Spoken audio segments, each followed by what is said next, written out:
ఉన్నటువంటి రైటర్ మా పరుచూరి గోపాలకృష్ణ గారికి సగౌరవమైనటువంటి స్వాగతం పలుకుతున్నాం. బీవీఎస్ రవి గారికి కూడా స్వాగతం పలుకుతూ, నాకు తెలిసి కన్నప్ప సినిమాలో ఈ మధ్య కాలంలో ఇంతమంది తారాగణం, ఇంతమంది టెక్నీషియన్స్ ఏ సినిమాకి వర్క్ చేయలేదేమో అనిపిస్తుంది. In the most recent times ఇంతమంది వర్క్ చేసినటువంటి ఈ సినిమా ఘన విజయం సాధించాలి అని మనస్ఫూర్తిగా కోరుకుంటూ, ముందుగా మాట్లాడడానికి వేదిక మీదకి ఆహ్వానించేస్తున్నాము రఘుబాబు గారు ఒకటోసారి, రెండోసారి, మూడోసారి, ఇంకా రఘుబాబు గారు రాలేదు.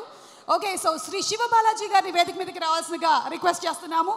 శివబాలాజీ గారు ఇందులో కుమారదేవ శాస్త్రి పాత్రని పోషించారు. వారిని వేదిక మీదకి రావాల్సిందిగా రిక్వెస్ట్ చేస్తున్నాము. అండ్ అలాగే రఘు గారిని వేదిక మీదకి రావాల్సిందిగా రిక్వెస్ట్ చేస్తున్నాము. అదర్స్ రఘు గారు to please come on to the stage. Yes, Siva Balaji గారిని మనం బోలెడన్ని సోషల్ డ్రామాస్లో చూసాము. ఇందులో ఫర్ ద ఫస్ట్ టైం ఒక హిస్టారికల్ సినిమాలో మీరు కనిపించబోతున్నారు. So what is your experience?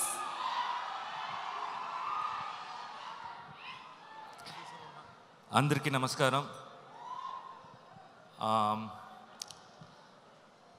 India మొత్తం తిరిగేసి సినిమా రిలీజ్ దగ్గర వచ్చేసరికి మీ దగ్గరికి వచ్చాము హైదరాబాద్లో.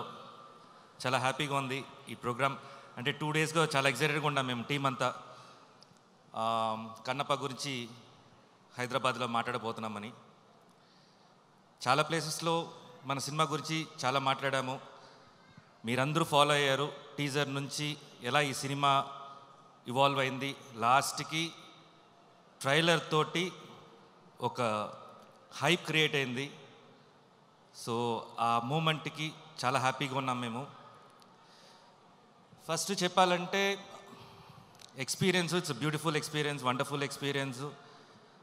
ఇన్ని రోజులు ఇన్ని మూవీస్ చేసింది ఒక ఎత్తైతే ఈ కన్నప్పలో చేయడం ఇంకొక లెవెల్ చెప్పచ్చు. బట్ మూవీ కంటే ఆర్టిస్టుల కంటే అందరి గురించి మాట్లాడనుంది. బట్ ఫస్ట్ మాట్లాడాల్సింది విష్ణు గురించి.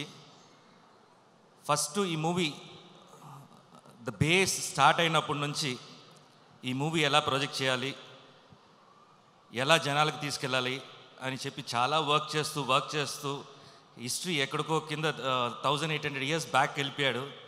మొత్తం గ్రంథాలంతా తీసి వాటిని ఎలా ప్రొజెక్ట్ చేయాలి, ఎంత అందంగా చూపించాలి, మీకు ఎక్కేలాగా ఎలా చెప్పాలి. ఈ త్రూ అవుట్ వర్క్లో నేను మిడ్లో జాయిన్ అయ్యాను అనుకోండి, but I can understand his hard work. ఒక మ్యూజిక్ కానీ, ఒక సీన్స్ కండక్ట్ చేయడం కానీ, ఆర్టిస్ట్ సెలెక్షన్ విషయంలో కానీ, ఇంతమంది స్టార్ హీరోస్ని ఒక మూవీలో ఈ రోజుల్లో తీసుకురావాలంటే అంత ఈజీ కాదు అది. ఎందుకంటే ఒక ఫంక్షన్కే పిలుస్తేనే రాని రోజులు ఇది. సినిమా తీసేయచ్చు, ఎంతైనా పబ్లిసిటీ చేయొచ్చు. బయట గెస్ట్ని తీసుకురావాలంటే చాలా కష్టం, అంత ఈజీ కాదు, మాకే తెలుస్తుంది. సో బాహుబలిలో ఆ లింగం, బాహుబలిలో శివుడి లింగం ఎలా వచ్చేసి ప్రభాస్ గారు తీసుకొచ్చారో, అలా కన్నప్పని విష్ణు తల మీద పెట్టుకొని మూసాడనమాట ఇన్ని రోజులు. సో చాలా కష్టపడ్డాడు. ఇవాళ కూడా చెప్తున్నాను, తనకి హై ఫీవర్ ఇవాళ. అయినా అక్కడ వచ్చేసి ప్రోగ్రామ్ కంటిన్యూస్ కావాలి. ఎందుకు high fever? Through out the month morning ఒక స్టేట్లో ఉంటే ఈవినింగ్ ఇంకో స్టేట్లో ఉంటాడు. బ్రేక్ఫాస్ట్ చెన్నైలో అయితే బెంగళూరులో లంచ్ ఉంటుంది. సో అలా తిరుగుతుంటాడు అన్నమాట ఈ మూవీ కష్టపడి. So always we are there with you Vishnu. మా సపోర్ట్ ఎప్పుడు ఉంటుంది మీకు, ఎనీ మూమెంట్. అండ్ ఈ మూవీ చాలా పెద్ద సక్సెస్ అవ్వాలని కోరుకుంటున్నాను. అండ్ ఆల్రెడీ ఫెస్టివల్ స్టార్ట్ అయిపోయింది, కన్నప్ప ఫెస్టివల్. అందరూ సోషల్ మీడియాలో కానీ లేకపోతే ఒక టాక్లో కానీ ఈ మంత్ ఏ మూవీ చూడాలంటే కన్నప్ప కోసం అందరూ వెయిట్ చేస్తున్నారు అనేది నేను సెన్స్ అయ్యాను నేను. So wish you all the best.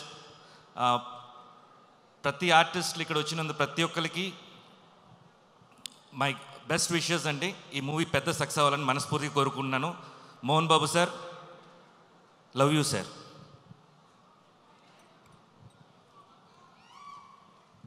Siva Balaji గారు, మీరు ఈ సినిమా పుణ్యమాని చక్కగా ఒక పర్సనల్ వెకేషన్ కూడా న్యూజిలాండ్లో వేసుకున్నారని విన్నాము.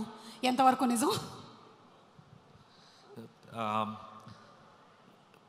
పేడ్ హనీమూన్ అయిపోయిందండి. Okay, paid honeymoon super. Raghu గారు మీ ఎక్స్పీరియన్స్ ఏంటి? Paid honey